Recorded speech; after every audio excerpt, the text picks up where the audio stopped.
Hello నమస్తే. Welcome to our channel. ఈరోజు నేను మీకు మంచి యూస్ఫుల్ వీడియో చెప్పబోతున్నాను. ఎప్పుడు వంటల గురించే కాదు, మన ఆరోగ్యం గురించి కూడా మనం కేర్ తీసుకోవాలి కదా. సో అందుకని అందరికీ హెల్త్ బాగుండాలంటే అప్పుడప్పుడు మంచి డ్రింక్స్ అవి కూడా తీసుకుంటూ ఉండాలి. పిల్లలకి అలాగే పెద్దవాళ్ళకి కూడా మంచి యూస్ఫుల్ అయ్యే టిప్ చెప్పబోతున్నాను. ఇది రోజు ఉదయాన్నే పరగడుపున తీసుకుంటే 1 వీక్ రిజల్ట్ మీకే తెలుస్తుందన్నమాట.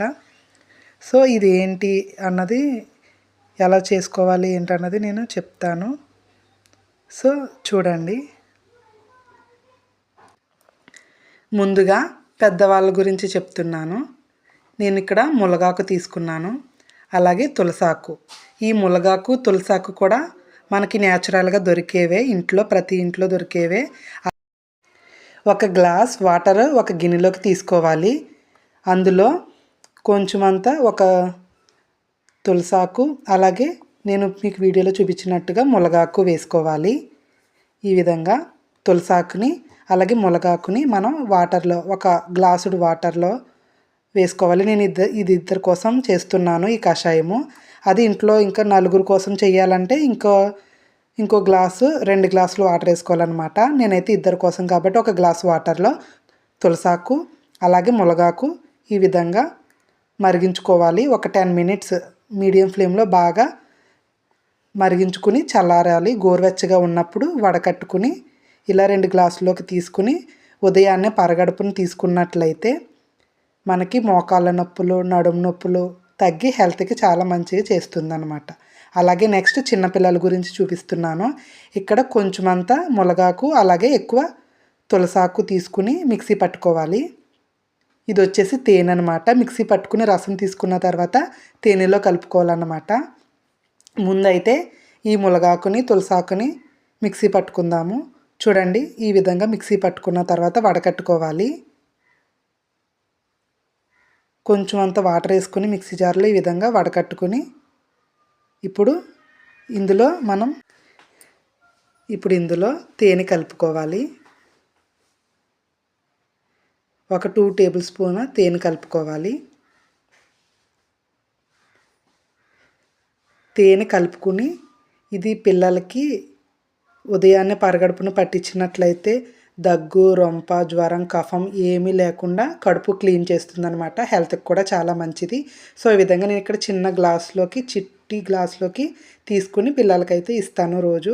అలా ఇస్తే పిల్లలకి ఆరోగ్యానికి బాగుంటుందన్నమాట. అలాగే నెక్స్ట్ ములగాకు పప్పు చూపిస్తున్నాను. ఇక్కడ వచ్చేసి నేను ఎక్కువ ములగాకు తీసుకున్నాను. ములగాకు వేసుకొని పప్పు చేసుకుంటే హెల్తీ మంచిదన్నమాట.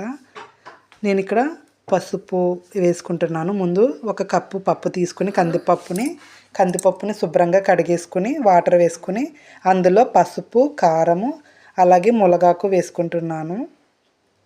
ములగాకు వేసుకున్న తర్వాత ఇందులో 2 ఉల్లిపాయ ముక్కలు, 4 పచ్చిమిర్చి, 2 టమాటాలు వేసుకుని ఈ విధంగా అన్నీ వేసుకున్న తర్వాత ఫైనల్గా ఇప్పుడు ఇందులో ఒక 2 టేబుల్ స్పూన్ల ఆయిల్ వేసుకోవాలి. ఆయిల్ వేసుకున్న తర్వాత ఇప్పుడు మూత పెట్టుకుని 2 విజిల్స్ వస్తే మనకి ములగాకు పప్పు రెడీ అవుతుంది. స్టవ్ వెలిగించుకొని నేను 2 విజిల్స్ రానిస్తాను. 2 విజిల్స్ వచ్చిన తర్వాత ప్రెజర్ అంతా పోయాక ఓపెన్ చేసి చూస్తే మనకి బాగా కుక్ అయి కనిపిస్తుంది. చూడండి, ములగాకు, టమాటాలు, పప్పు అన్నీ కూడా బాగా ఉడికిపోయినాయి. ఇప్పుడు ఒకసారి పప్పుని బాగా మెదుపుకోవాలి. పప్పు గుత్తితో కానీ లేదా ఏదో ఒక దానితో శుభ్రంగా పప్పుని ఈ విధంగా మెదుపుకున్న తర్వాత ఇప్పుడు ఇందులో మనం చింతపండు రసము అలాగే రుచికి సరిపడా ఉప్పు యాడ్ చేసుకోవాలి. నేను ఇందులో నిమ్మకాయ సైజు అంతా చింతపండుని రసం తీసుకుని వేసుకుంటున్నాను. అలాగే రుచికి సరిపడా కల్లుప్పు వేసుకుంటున్నాను. కల్లుప్పు వేసుకుని బాగా కలిసేటట్లు కలుపుకోవాలి. ఇప్పుడు మనకి పప్పుకి పోపు వేసుకుందాము. ఈ విధంగా థిక్ కన్సిస్టెన్సీ లేకుండా, ఇలా మరీ పలచగా కాకుండా మరీ థిక్గా కాకుండా ఈ విధంగా పప్పుని కలుపుకోవాలి. ఇప్పుడు నేను పప్పుకి పోపు రెడీ చేసుకున్నాను. ఇప్పుడు స్టవ్ మీద ఒక గిన్నె పెట్టుకుని ఆయిల్ వేసుకోవాలి. ఒక 3 టేబుల్ స్పూన్ల ఆయిల్ వేసుకుని ఇందులో వెల్లుల్లి, ఎండుమిర్చి, ఆవాలు, జీలకర్ర వేసుకుని వేయించుకోవాలి. ఈ పోపులు బాగా వేగిపోయిన తర్వాత ఇందులో కరివేపాకు వేసుకోవాలి. కరివేపాకు వేసుకుని బాగా వేయించుకున్న తర్వాత ఫైనల్గా ఇందులో మనం పప్పు యాడ్ చేసుకుని కలిపేసుకుంటే ఎంతో హెల్దీ, టేస్టీ, సింపుల్ మునగాకు పప్పు రెడీ అయిపోయింది. అప్పుడప్పుడు ఇలా మునగాకుని మనం కషాయంగా కానీ ఇలా పప్పులో వేసుకుని కానీ చేసుకుంటే హెల్త్కి చాలా మంచిదన్నమాట. మునగాకు ఈ విధంగా వాడడం వల్ల మనకి హెల్త్కి చాలా మంచిది. పిల్లలకి, పెద్దలకి కూడా ఆరోగ్యానికి మంచిది. సో మీరు తప్పకుండా ట్రై చేయండి. Okay friends, thank you for watching.